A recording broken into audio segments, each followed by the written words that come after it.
بسم الله الرحمن الرحيم.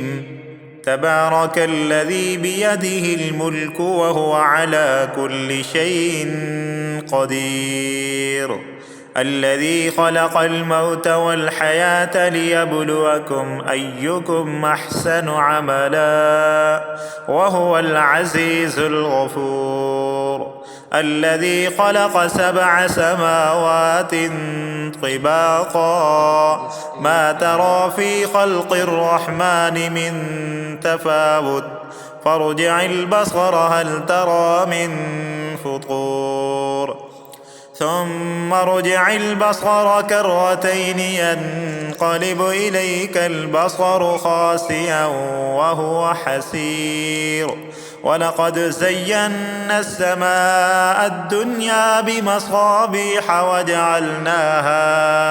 وجعلناها رجوما للشياطين وأعتدنا لهم عذاب السعير، وللذين كفروا بربهم عذاب جهنم وبئس المصير.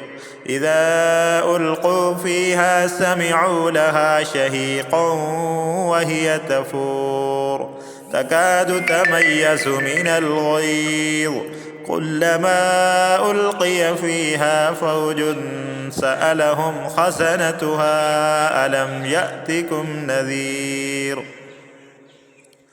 قالوا بلى قد جاءنا نذير فكذبنا وقلنا ما نزل الله من شيء إن أنتم إلا في ضلال كبير.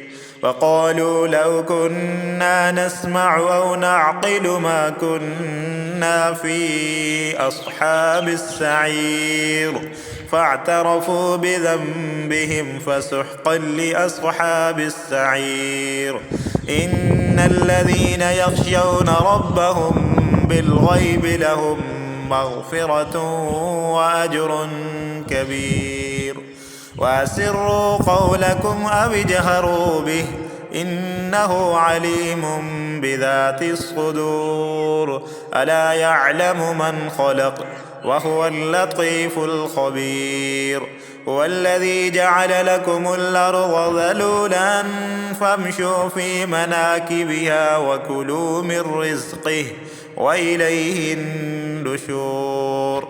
أأمنتم من في السماء أن يخسف بكم الأرض فإذا هي تمور، أم أمنتم من في السماء أن يرسل عليكم حاصبا فستعلمون كيف نذير.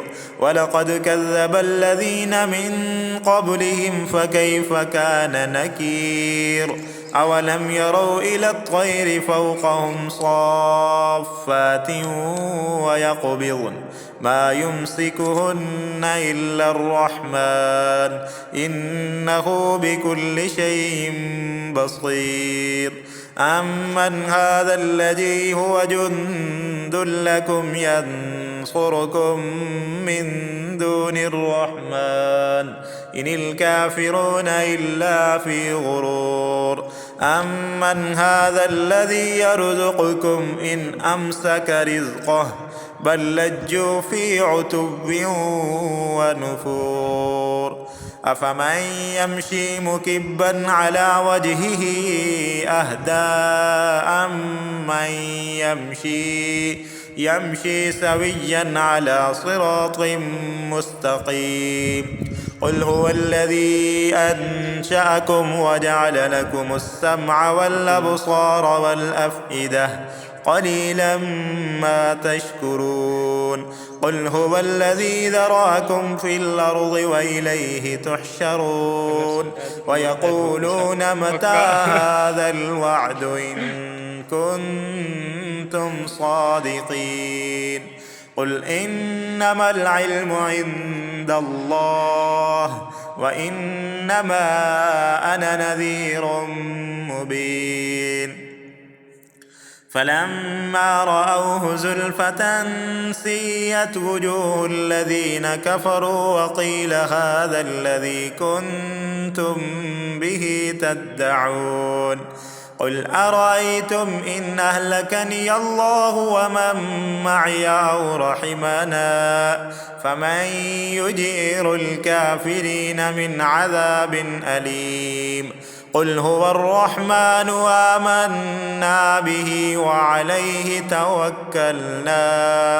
وعليه توكلنا فستعلمون من هو في ضلال مبين قل أرأيتم إن أصبح ماؤكم غورا فمن يأتيكم بماء